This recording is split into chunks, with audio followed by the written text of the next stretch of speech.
ओम नमः शिवाय। हर हर महादेव। शिव शंकर माता पार्वती की जय। नमस्कार मित्रों, आपका स्वागत है हमारे YouTube ओम भक्ति कथा चैनल पर। प्रिय मित्रों, आज हम आपको हरतालिका तीज व्रत की कथा और पूजन विधि सुनाने जा रहे हैं।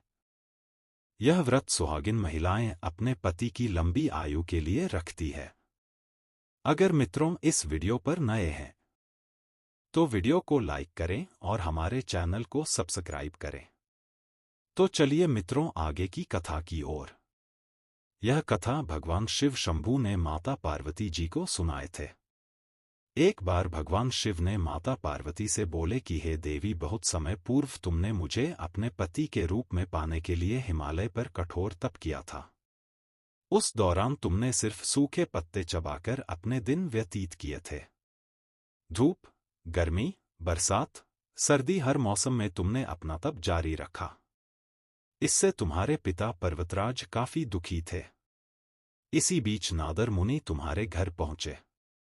तुम्हारे पिता ने उनसे आने का कारण जाना तो नारद जी ने कहा कि वह भगवान विष्णु के आदेश पर यहाँ आए हैं। भगवान विष्णु आपकी पुत्री की कठोर तपस्या से प्रसन्न हैं, अतः वे उससे विवाह करना चाहते हैं। इस प्रस्ताव के संदर्भ में आपकी राय जानने के लिए मैं यहाँ आया हूँ। नारद मुनि की बात सुनकर पर्वतराज अत्यंत प्रसन्न हुए।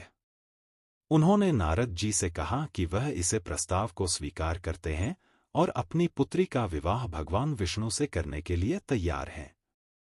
पर्वतराज की स्वीकृति पाकर नारद मुनि भगवान विष्णु के पास जाते हैं और उनको विवाह के बारे में सूचित करते हैं। लेकिन जब इस विवाह की जानकारी तुम्हें होती है तो तुम दुखी हो जाती हो, क्योंकि तुम अपने मन से मुझे अपना पति स्वीकार कर चुकी हो। भगवान शिव माता पार्वती से आगे कहते हैं कि तुम अपने मन की पीड़ा सहेली से कहती हो। इस पर सहेली ने तुम्हें एक घनघोर वन में जाकर शिवजी की आराधना करने का सुझाव दिया। तुम मुझे प्राप्त करने के लिए वन में साधना करने लगती हो। जब इसके बारे में तुम्हारे पिता को ज्ञात हुआ तो वे दुखी हुए। वह सोचने लगे कि विष्णु जी बारात लेकर द्वार पर आएंगे और पुत्री घर पर नहीं होगी तो क्या होगा। उन्होंने तुम्हें खोजने के लिए पृथ्वी और पाताल के हर कोने में अपने दूत भेजे, लेकिन तुम्हारा कुछ पता नहीं चला। तुम एक वन में गुफा के अंदर मेरी साधना में लीन थी। श्रावण शुक्ल तृतीया को तुमने रेत से एक शिवलिंग का निर्माण कर मेरी आराधना की, जिससे प्रसन्न होकर मैंने तुम्हारी मनोकामना पूर्ण की। इसी बीच तुम्हारे पिता उस गुफा तक पहुंच जाते हैं। तब तुमने अपने पिता पर्वतराज से कहा कि तुम्हारी कठोर तपस्या से प्रसन्न होकर भगवान शिव ने तुम्हें स्वीकार कर लिया है। तुम एक शर्त पर ही घर जाओगी, जब तुम्हारी शादी भगवान शिव से कराई जाएगी। तुम्हारे पिता ने शर्त स्वीकार कर ली और बाद में हम दोनों का विवाह करा दिया। भोलेनाथ ने कहा, हे पार्वती, श्रावण शुक्ल तृतीया को तुमने जो व्रत किया था उसके कारण ही हम दोनों का विवाह हुआ। जो भी महिला पूरे मनोयोग से इस व्रत को करती है उसे मैं मनोवांछित फल प्रदान करता हूँ। इस व्रत के फलस्वरूप उसे महिला को अखंड सुहाग का आशीर्वाद प्राप्त होगा। और अब पूजन विधि। हरतालिका पूजन के लिए सबसे पहले सभी व्रती महिलाएं स्नान आदि करके व्रत का संकल्प लेती है। इसके बाद भगवान शिव, माता पार्वती और भगवान गणेश की काली मिट्टी व बालू रेत से प्रतिमा अपने हाथों से बनाती है। इसके बाद पूजा स्थान पर एक कलश की स्थापना करती है।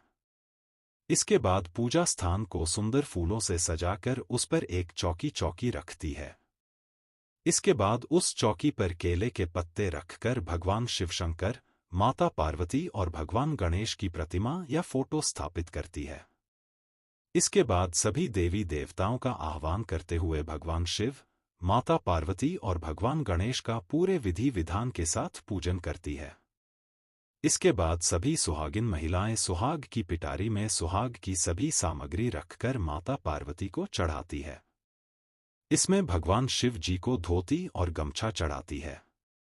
इसके बाद सुहाग की सभी सामग्री सास के चरण स्पर्श करके ब्राह्मणी और ब्राह्मण को दान देना शुभ माना जाता है। और पूजा के अंत में हरितालिका तीज व्रत की कथा सुनती है और रात्रि जागरण करती है। इसके बाद माता पार्वती और भगवान भोलेनाथ की आरती करके सुबह माता पार्वती को सिंदूर चढ़ाकर ककड़ी हलवे का भोग लगाकर व्रत खोलती है। प्रिय मित्रों, यह कथा सुनने के बाद चैनल को सब्सक्राइब जरूर करें, साथ ही कमेंट में हर हर महादेव जरूर लिखें।